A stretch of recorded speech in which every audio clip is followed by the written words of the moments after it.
Let's say amen for the men of God. Amen. Somebody got to say, hoorah! Hoorah! Let's do it right. Hoorah! Hoorah! Hoorah! Hoorah! And Pastor Marsh, awesome last night. Amen. Amen. The gentlemen who are standing at the back are being invited to take the seats up the front. And while you're coming on down to take your seats, let me just say I'm intrigued with the fact that men's ministry here is more concerned about eternity than the time. I was supposed to speak at the 8 o'clock hour. And here I am in the 9 o'clock hour, and nobody's worried. I feel no pressure this morning. I'm going to use my time further. I'm happy that we have 2.5 hours or so at lunchtime, so I have a backup plan. I can take some time out of that one. This has been wonderful, hasn't it? I love the music, great singing. I love the praise that we have experienced since last night. And I'm happy to be here. I'm thankful that we're gathered here in this place at this time. If I'm not sounding too strong, I don't feel I'd like to be brought up a little bit more. Or I could use one of these handheld mics, but I'm not as adept as Pastor Marsh. So I like to have the strength right here on my bosom. There is a scripture I would like to direct your attention to. It is found in Deuteronomy, chapter 33. And there's a passage that goes from verses 25 to 29. And it reads, matter of fact, I want to start at 24. And of Asher, he said, let Asher be blessed with children. Let him be acceptable to his brethren, and let him dip his foot in oil. I wish I could preach about that today, but I'm not. Verse 25. Thy shoes, somebody say shoes. Thy shoes shall be iron and brass, and as thy days, so shall thy strength be. There is none like unto the God of Jeshurun, who rideth upon the heaven in thy help, and in his excellency on the sky. The eternal God is thy refuge, and underneath are the everlasting arms. Somebody ought to say amen. Amen. And he shall thrust out the enemy before thee, and shall say, destroy them. Israel shall dwell in safety alone. The fountain of Jacob shall be upon a land of corn and wine. Also his heavens shall drop down dew. Verse 29 says, happy art thou, O Israel. Who is like unto thee, O people, saved by the Lord, the shield of thy help? And who is the sword of thy excellency? And thine enemies shall be found liars unto thee, and thou shalt tread upon their high places. My sermon text is in verse 25. Thy shoes shall be iron and brass, and as thy days, so shall thy strength be. My sermon topic today is bootstraps. Bootstraps. Would I hear you say that? Bootstraps. Let us pray. Heavenly Father, we have invoked your Holy Spirit, and we thank you for responding. In the name of Jesus, we give you praise this morning. Amen. Amen. Tell somebody, I've got my bootstraps on. Just turn to your neighbor and say, I've got my bootstraps on.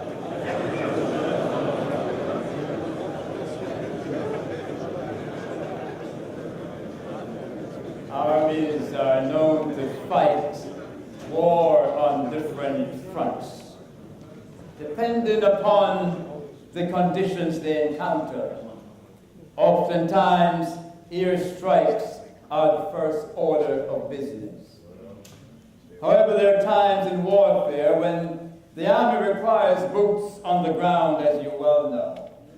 Countries fighting each other know all too well that the strategy of boots on the ground must be employed at certain stages of the battle, Sir Eric. Boots on the ground are necessary for hand-to-hand combat and for face-to-face confrontation. Are you with me? Boots on the ground is the physical presence of soldiers in the battlefield. There's an argument posited that boots on the ground is a prerequisite for military success. In October 2014, Brian Jenkins, in a thought-provoking article, proposed that boots on the ground in Iraq represents a capacity, not a strategy. Two ideas strike me when I register that concept in my mind. One is the critical nature and importance of physical presence. The other, number two, is the notion of capability. Physical presence and capability. I'm asking you this morning to make the application to our personal lives with reference to the analogy of men having boots on the ground. You see, we need the physical presence of men in our society, providing a model of integrity, protecting the value systems of our time.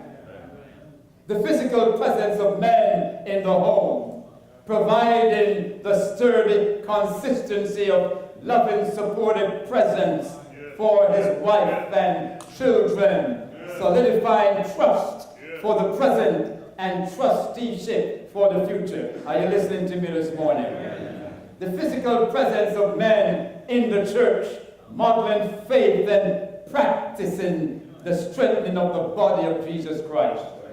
The physical presence of men in the schools, advocating for sons and daughters, making sure that they get the best educational preparation, the best and conscientious preparation necessary for them to enter the world of work and to make a contribution to that world. Yea, such physical presence is what our nation needs today. In that is that which our communities in which we live need today. It's what our families need today. It is what our church needs today to confront the evils descending so rapidly upon our world. I said that I was also intrigued by the notion of capability. One is presence, the other is capability. The question is, how capable are we as men to face the real battle, which is not fought with guns or knives against flesh and blood, but against principalities and the powers, against the rulers of darkness in this present world, against spiritual wickedness in high places as well as low places. We are sinking to a low in our nation today. Capability is determined by the equipment necessary to face the circumstances on the ground, such as the artillery of inner courage and a sense of responsibility. Yea. Capability is inextricably intertwined with responsibility. I invite you to make the analogy this morning in your personal lives. Responsible men are capable men, but sometimes capable men do not act responsibly. Oh, you're not listening to me this morning. Don't be afraid of what I say. We're all friends in here. Our wives are not here. We can be real together. When I speak to men, I want to be practical and I want to be real. I want to hit the rubber with the road going under my feet.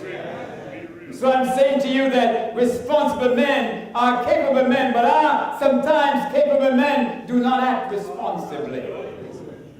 So unfortunately, there's an irony and a paradox suggested by a man named Brian Jenkins that leaves me wondering about the advisability of boots on the ground in the history of American warfare with respect to ISIS. You see, because Brian Jenkins says there is also this fact that even when you put boots on the ground, success is not guaranteed.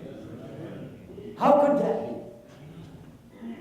There's also this conflict in my mind regarding the advisability of boots on the ground in spiritual warfare. Because of what Jenkins said, the deployment of ground forces could accelerate the achievement of that mission of war, but could just as easily exacerbate the situation. How is that? Here's the point. Before embracing boots on the ground as a strategy, it is essential to be clear about what the army is going to accomplish. It is essential to be clear what may be required by the army in order to accomplish the task, as well as to be aware of the risks that one may encounter.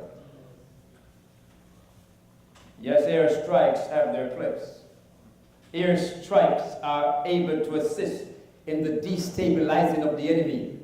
But sometimes the army needs boots on the ground for man-to-man combat. But, if it does not necessarily guarantee success, how can we in spiritual warfare change that picture in order to solidify the potential for success against the wiles of the enemy that we face? Fact is, the Christian religion cannot do without having boots on the ground. We're in a war zone, and it needs face-to-face combat and hand-to-hand combat by men who are Christian men. There's a war in our society today. There's a war which men of God cannot ignore. The condition of our world and our American society has gotten eerie. Strange things are happening. There's a war against the values of right and wrong. There's a war against not only Christian values, but against generic values. There's a war against religion. We have a problem. We do not want to teach generic values because they may look like Christian values in our schools. There's a war, even a war against the fundamentals of the foundations of our nation. There's a war against Christianity. There's a war against basic human values and respect and manners. There's a war against freedom. There's a war against the symbols of liberty. There's a war against foreigners. Hello? War against people who are in dire straits because of the circumstances of their birth and their economic misfortunes. There's a war. There's a war against welcome. War against the better graces of the human relational experience. War against God's word. War against God's people. I will not spend a lot of time talking about the truth of the gospel this morning because we all know that. I would guarantee you that men here in this audience could give us Bible studies ad infinitum. What I'm concerned about is how we practicalize what we preach. Our individualize, reflect, and articulate the life of Jesus Christ. Are you listening to me today? You better listen because I have a long time left to go here.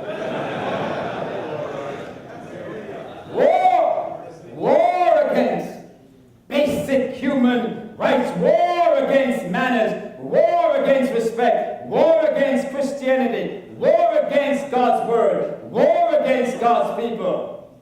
One thing is sure. Men of God with boots on the ground have no option but to be successful in the warfare. Are you listening to me this morning?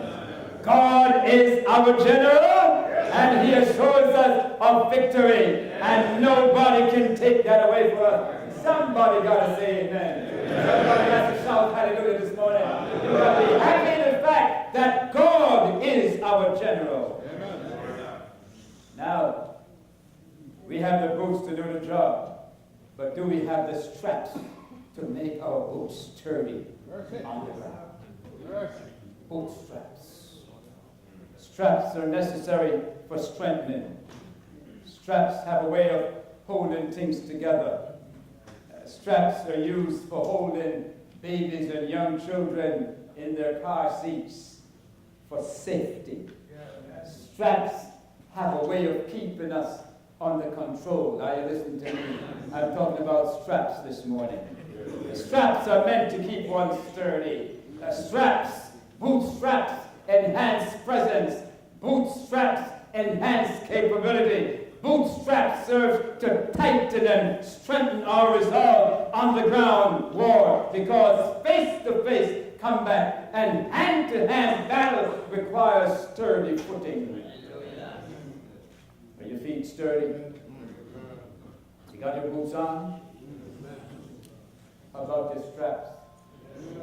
Are they tightened? When Moses blessed the 12 tribes of Israel in Deuteronomy 33, the record of the blessing of Asher is one that we have as men to read today and that we need today in order to have firm footing on the ground. Listen to this metaphor to Asher in verse 25.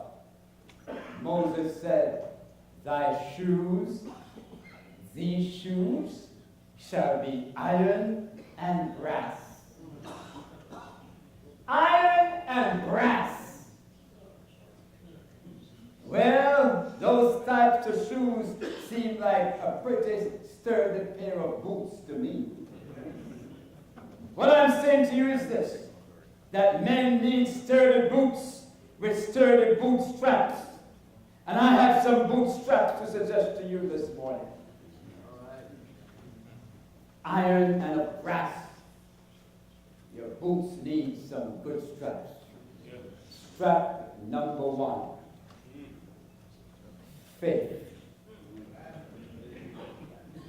In a world today that elects to stand contrary to Christianity, in a society that relegates faith to ridicule, in a community where there is no compunction of conscience, in a public square where there is no primary principle, in a marketplace where there is no moral center, Christ-following men are being called upon to possess a settled and unmovable faith, such as a faith in Jesus Christ.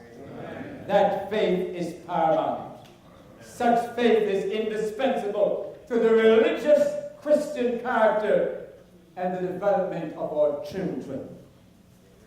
Our children must be able to rely on the strength of this bootstrap of unshakable commitment to God, standing as iron and brass. Can you bring me up a little bit more? You and I, as Christ-following men, must demonstrate faithfulness in whom we believe and consistently remain faithful to Jesus Christ, our Commander-in-Chief. This is personal, men. We must, like the songwriter, say and declare of ourselves, my faith had found a resting place, not in a man-made creed. I trust the ever-living one. Yea, that he for me will plead. Enough for me that Jesus saved. This ends my fear and my doubt. A sinful soul, I come to him. I will not cast him out. My soul is resting on his word, the living word of God. Salvation in my Savior's name. Salvation through his blood. Somebody ought to say amen. Amen. I encourage every man this morning to share your spiritual journey with your children. Tell them, tell him, tell her in some special and selected moment how you came to know and accept Jesus Christ. Let them know why you possess such a faith and a love, why you love him so much. Tell them where you've been and what you have been through and how you made it over. Anyone listening to me today? Tell them how you made it over. Let them know your challenges and your conflicts. Let your children hear the confessions of your faith. Yea, let them know the quality of your bootstrap. I tell you this, that someday they will remember, even if they do not seem to want to pay attention right now. Tell them anyway, it may be that it will yet serve them in the warfare that they will be called to, and it will be a shelter in the time of storm for them. Tell them, men of God, today you're special. You are very special. You are privileged. And the world needs your boots on the ground, but they got to be tightened with a faith providing a spiritual sturdy footing.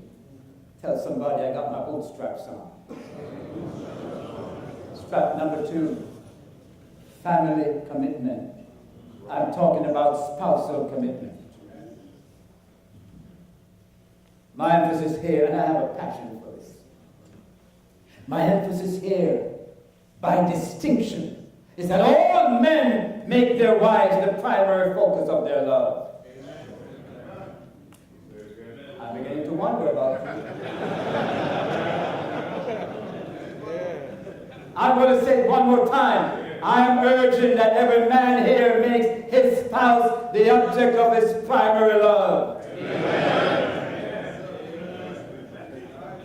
I think you got help from some single guys who are not married yet.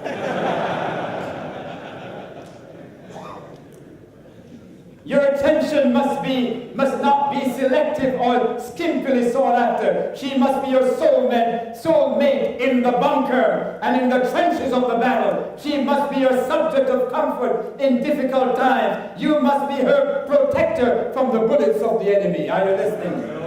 Sometimes you're going to have to make adjustments in your life in order to lighten the load in the armor of your relationship. Then you may have to discard some bad habits so your bootstraps can fit tightly. Are you listening to me?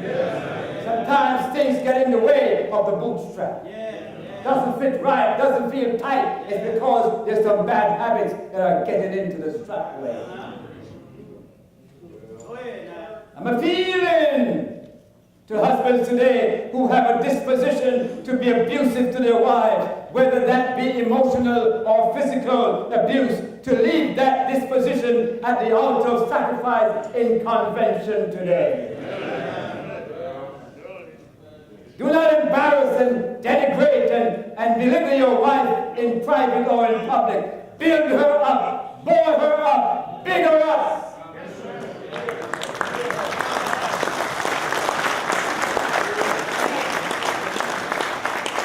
Her feel special, soon over her until she tells you to stop. Because if you go home now and start doing this, you may wonder what happened to you. They come looking for Nakuna and Allen and Cantilia to find out, what do you do with my husband at men's convention?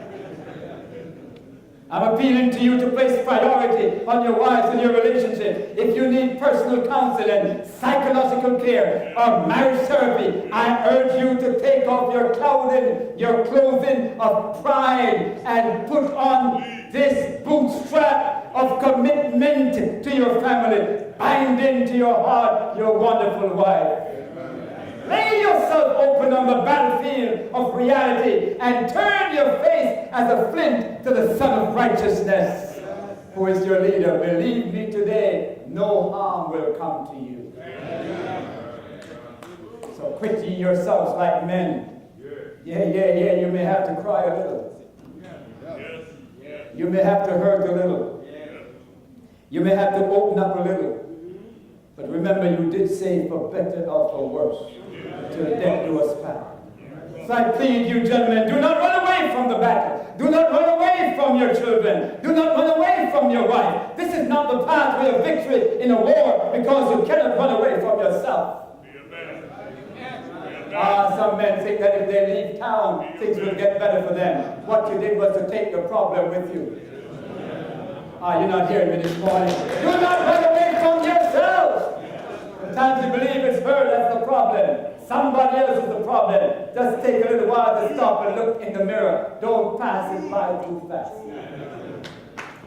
Keep looking in the mirror until the guy in there doesn't look like you anymore. Looks like somebody else because there's a light of glory shining all around you. You're not hearing me.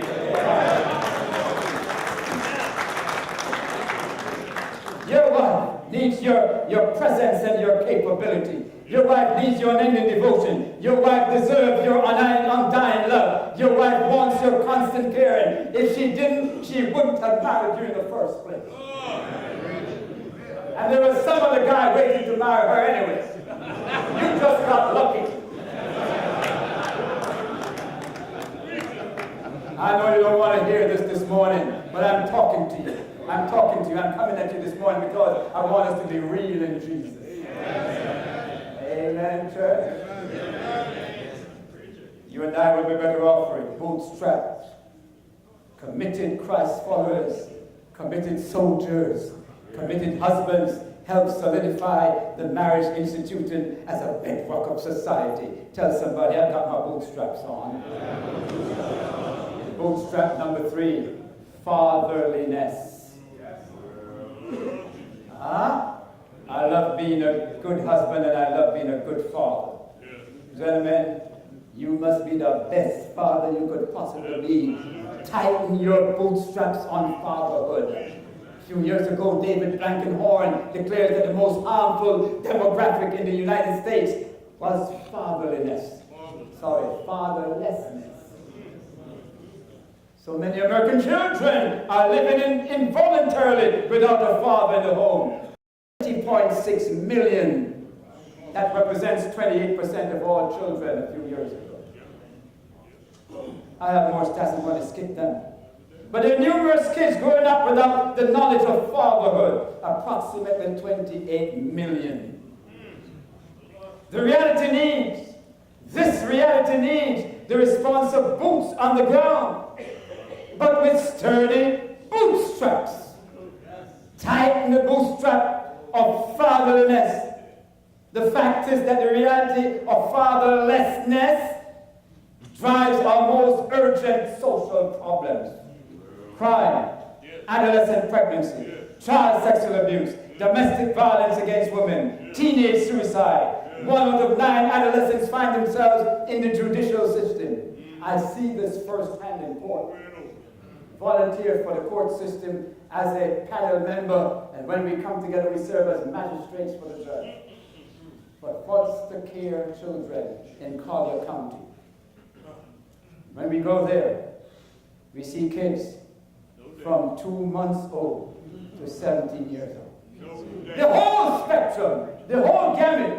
Sometimes we have to wait for the parent to be brought in shackles from the jail because the mother or the father is in jail. That's a sad picture. Fathers are in absentia.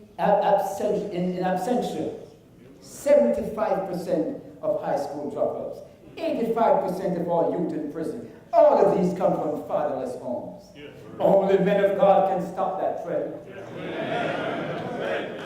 Only men of God can stop that trend.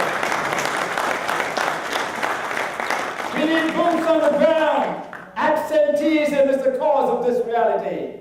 Boys need fathers' presence at home to model for and to them, to teach them how to treat women appropriately.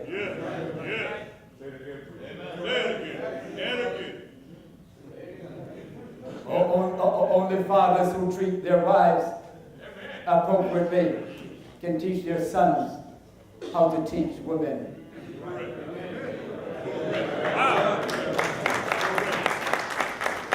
Teach them integrity, to teach them valor, to teach them the value of labor, to teach them the work ethic, to teach them strength, and to teach them how to manage themselves. Girls need fathers to provide, to protect, and to rescue them. Girls need fathers to be their heroes, not to be their dons or their pimps. Girls need fathers to be their security. Girls need fathers to teach them how to love and how to receive love appropriately. You know what I'm talking about, don't you?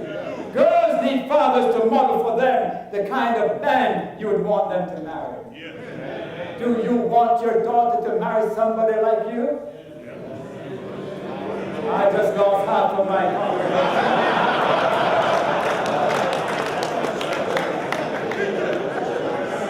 I'm talking about boots. Boots with sturdy bootstraps. Tell somebody, I got my bootstraps on. My son can depend on me. My daughter can depend on me. I want to talk to you this morning, but I don't have enough time to do so.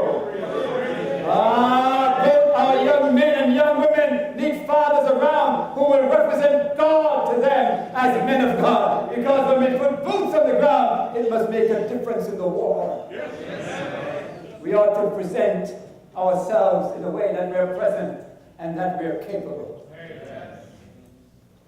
We need boots on the ground with sturdy bootstraps on.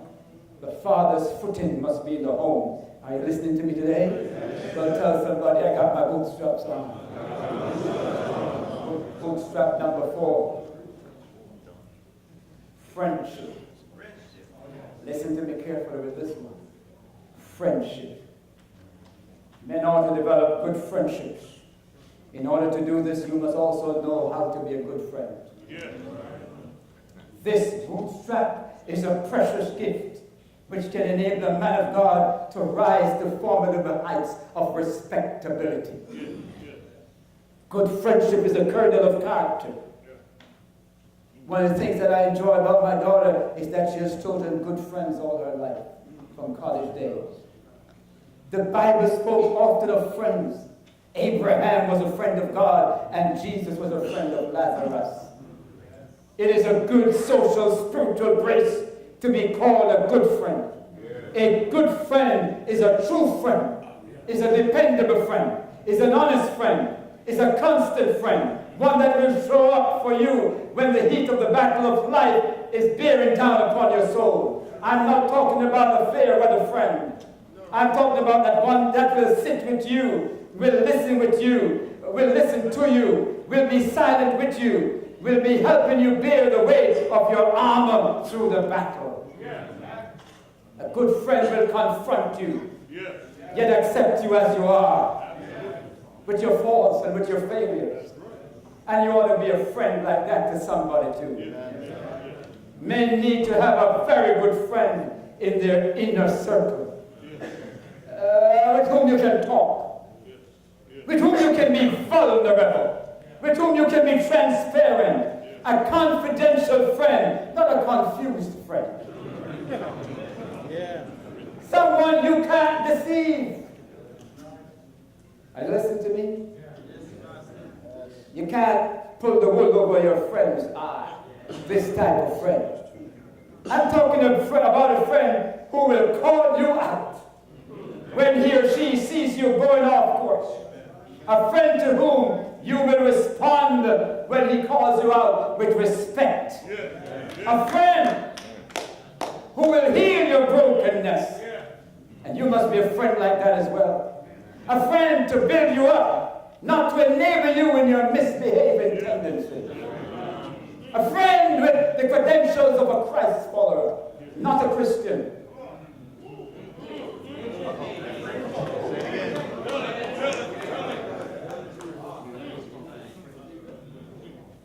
You see, the Christian is the very religious guy who knows the doctrine, who believes in God and also in Jesus Christ. Only believes in Christ. He doesn't believe him.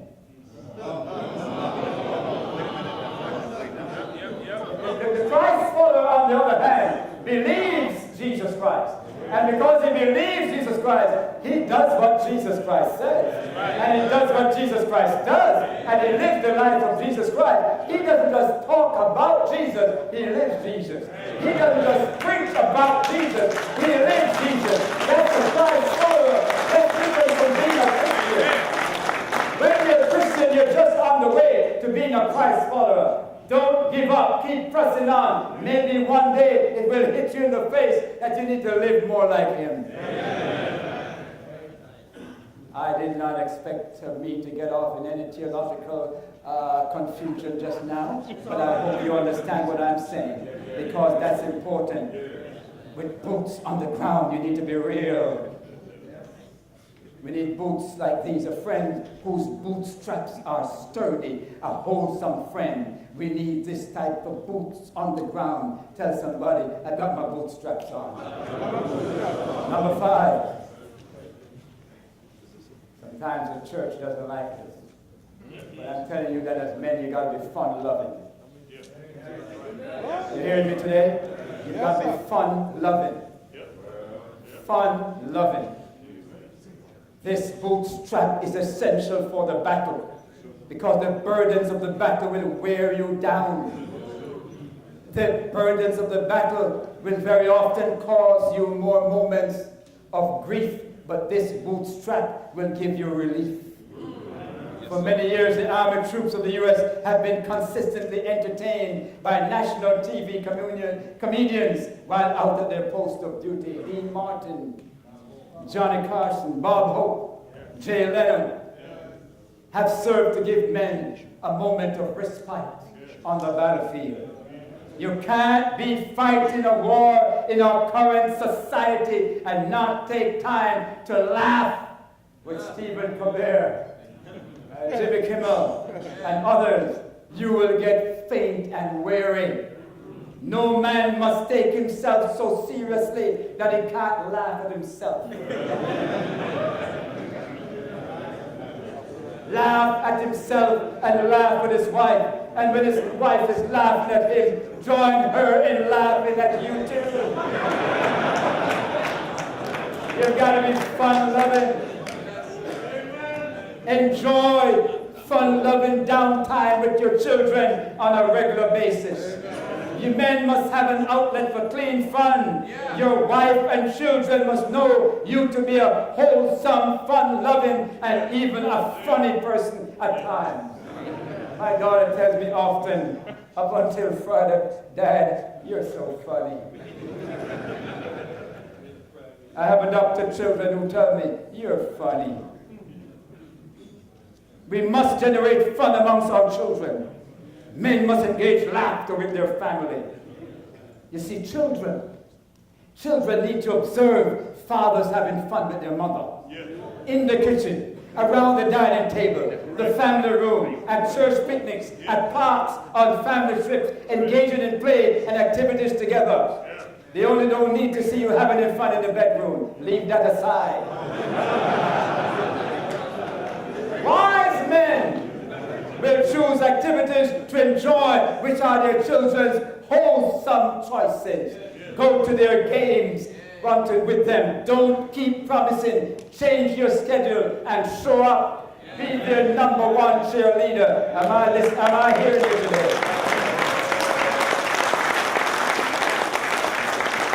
Some of you are concerned about the friends your children keep. Well, bring the party to your house.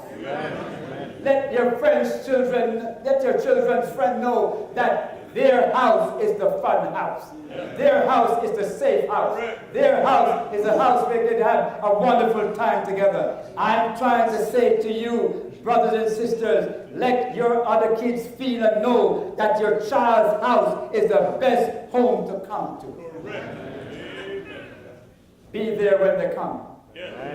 So you know what's going on. Now you listen to me. Open your home for the best influence in your neighborhood. Remember, you're not too old to play. You can still do something. Do I have a witness? I'm trying to tell you, men must not be so serious all the time so that they give negative impressions of Jesus Christ. Because I know Jesus went to social gatherings. And by the way, he made the best drink for wedding feasts. Hello, somebody? Your knees may be getting weak. Your hands may be failing you. Your body might be creaking. Your joints may be calling out for some grease between your bones. But hang in there, gentlemen. Use your mind and use your spirit and your will. Use your mind when you can't use your feet. Get with some guys for challenging games for the mind, like dominoes, Stephen. Use your mind, use your will for a win-win situation. Use your spirit for some good laughter. Laughter is the best medicine. Build a family, build community, defy the devil and his wiles of war against your children. Keep them joyful in the Christian pathway. Fellowship as well as worship. Make good memories with them and for them, and they will call you blessed. Are you listening to me? We need boots on the ground, but we have to have this bootstrap to be sturdy and secure. Tell somebody, I've got my bootstraps on.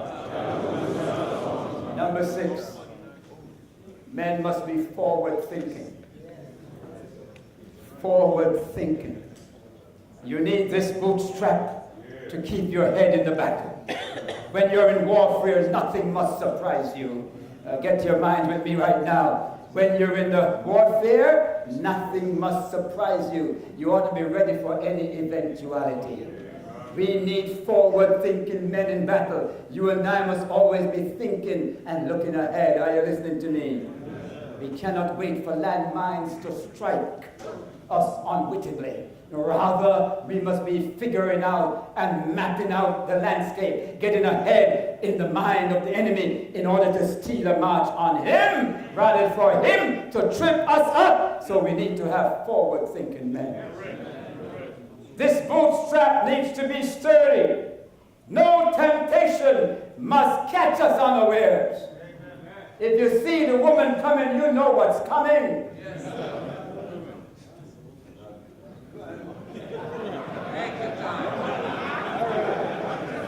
I'm talking about your wife.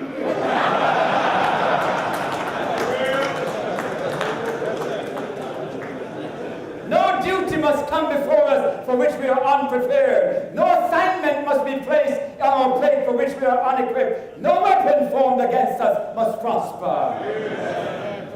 This bootstrap is indispensable to the warfare. You cannot advance without it. Oh no! You and I will be at loss in the warfare of today's society if we're not armed and guarding the avenues of our mind. Are you listening to me this morning? I'm going to get done soon, don't worry. The devil wants our minds. It's the final battleground in the great controversy. We must keep our minds actively engaged in thought, looking forward in self-development in the Spirit of God, not being satisfied with low-level achievement. Man must be visionary. Men of God are men of vision, developing strategies for improvement, educationally, socially, economically, and spiritually. Let me tell you something. There are some men who decry education.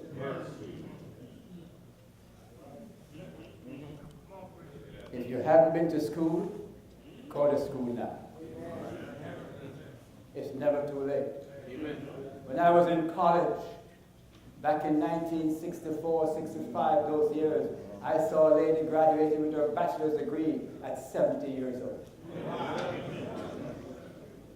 Don't think that all you need is your spirituality.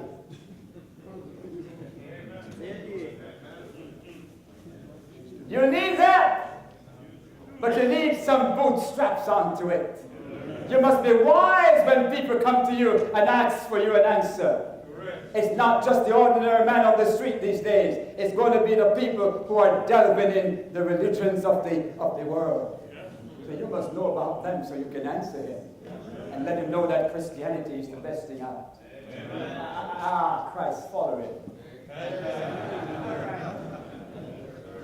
So do not keep yourself down in selected messages. Ellen G. White says, our first work is that of self-development.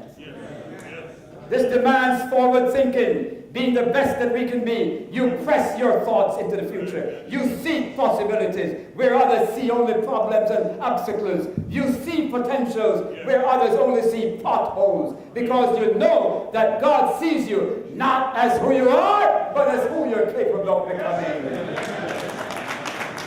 Forward thinking is your development of character. Forward thinking thinking is your career. You're not content in being at the bottom of the ladder. You desire to hone your skills for battle. You desire to be promoted to a higher rank. You see in this warfare, you get more intense and you are fit for the task because you have been forward thinking. You're not prepared.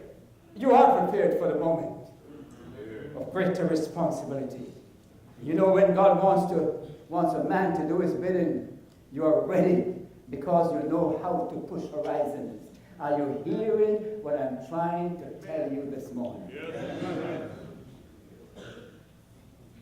As forward men, forward-thinking men, you got to get involved with the hard issues in your community. The president of a conference recently told us at the Restore conference that he lives in a community for upwards of 10 years.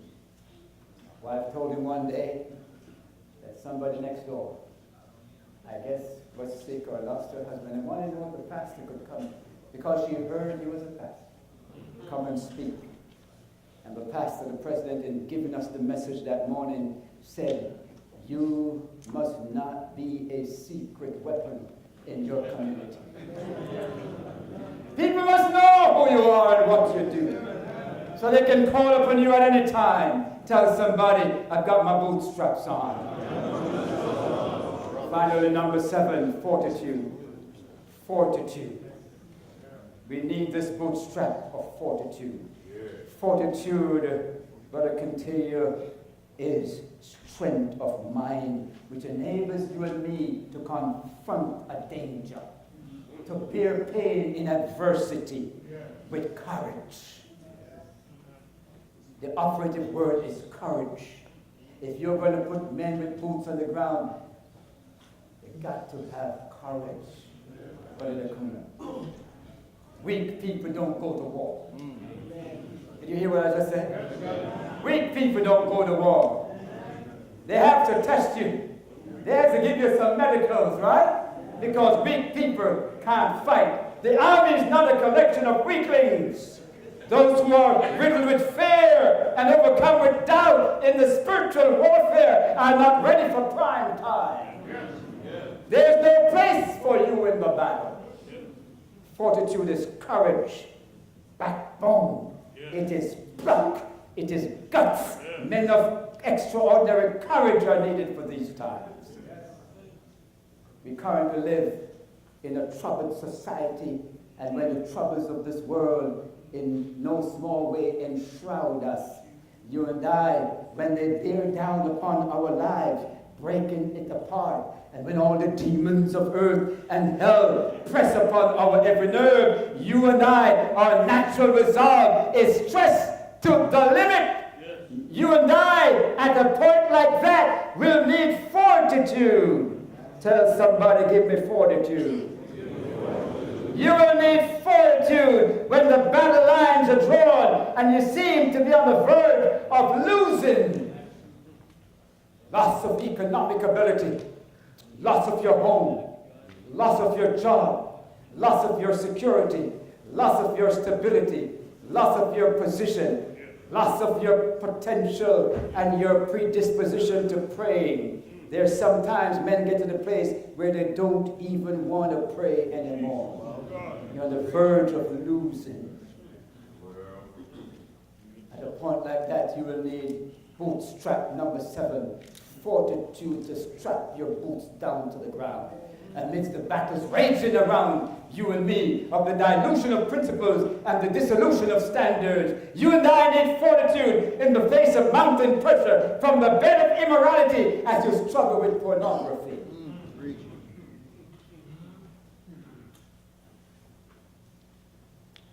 That's the silent secret of the soul in many men.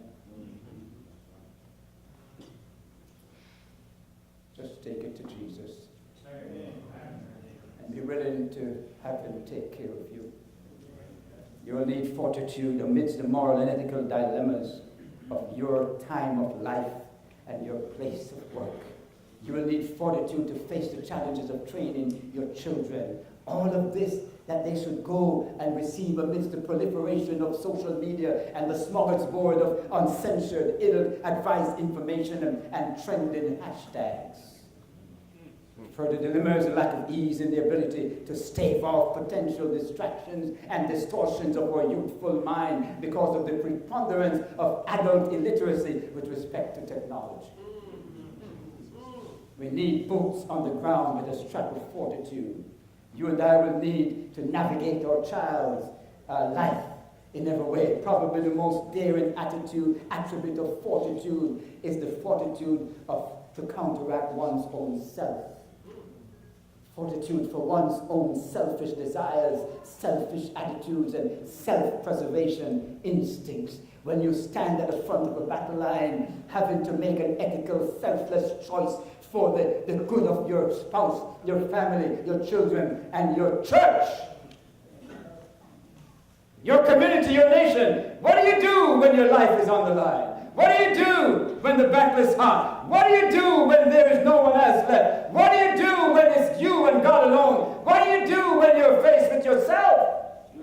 Will you have the fortitude that is never flinching, immovable, and enduring? We need boots on the ground with bootstraps, bootstraps, bootstraps. I want to tell you this morning that I have all confidence in the men of God.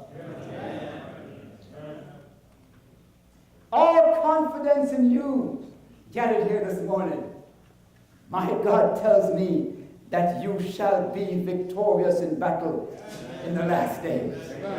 He is your general. He is your commander-in-chief. Yea. I came to tell you today, as Moses said of Asher in Deuteronomy 33, thy boots shall be as iron and brass, as thy days, so shall thy strength be. You're standing with me right now.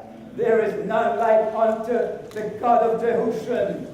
You rideth upon the heaven in thy help, and in his excellency on the sky. Gentlemen, the eternal God is thy refuge, and underneath are the everlasting arms, and he shall thrust out the enemy, and shall drop dew.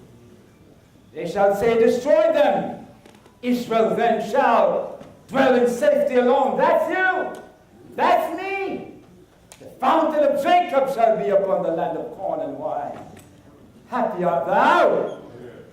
Happy art thou, O Israel. Who is like unto thee, O people saved by the Lord? That's you. That's me. The shield of thy help. And who is the sword of thy excellency? Listen to me. Thine enemies shall be found as liars before you. The Bible says you shall tread upon their high places. This is your promise. This is your assurance from God today. So turn to the person next to you and tell them, I've got my bootstraps on.